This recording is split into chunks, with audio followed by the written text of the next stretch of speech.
Bienvenue à tous pour cette nouvelle parole de Jésus. Nous lisons ce passage aujourd'hui dans l'évangile de Jean au chapitre 7 et au verset 37.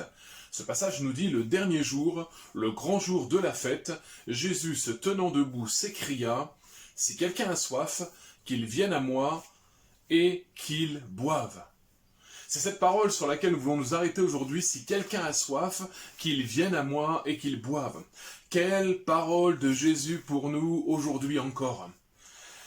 Combien de fois nous est-il arrivé d'avoir soif, alors que nous sommes en train de marcher pendant une randonnée ou même dans une simple balade en famille, oui. C'est la soif qui génère le désir de boire. Il arrive que les personnes âgées, d'ailleurs, ne ressentent même plus cette soif. Le besoin de s'hydrater régulièrement. D'ailleurs, malheureusement, certaines en sont mortes lors des dernières canicules.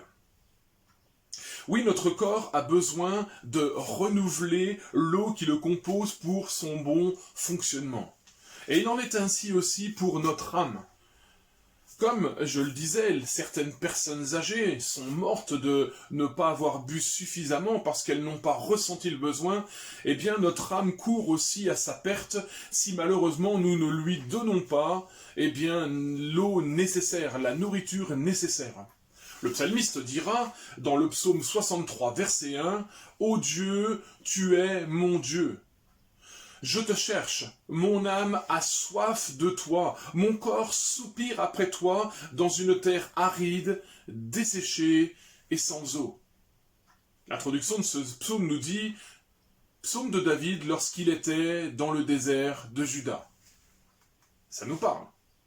Reconnaissons que même si nous ne traversons pas nous-mêmes le désert du Negev, il arrive pourtant tellement de fois où nous avons l'impression que notre vie, notre cœur est comme cette terre aride, desséchée et sans eau.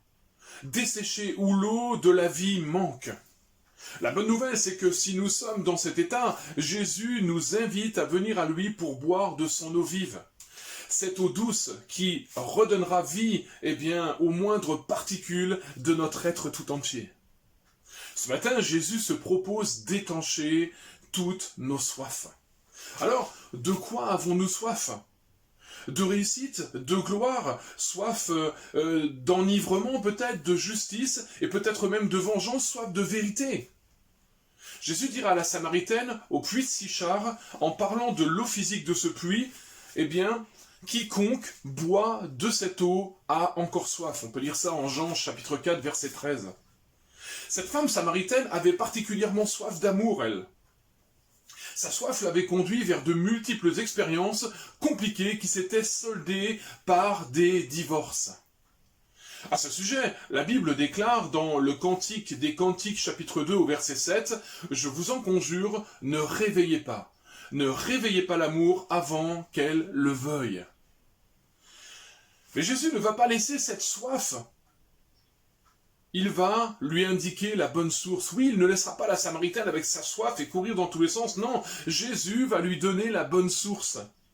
Jésus dira, dans la suite du passage, Jean 4, verset 14, « Mais celui qui boira de l'eau que je lui donnerai n'aura jamais soif.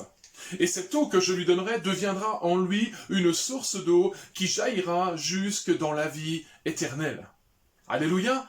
À cette proposition, la femme samaritaine va tout de suite répondre par l'affirmative en disant « Seigneur, donne-moi cette eau afin que je n'ai plus soif, afin que je vienne plus puiser ici. » Jean 4, verset 15.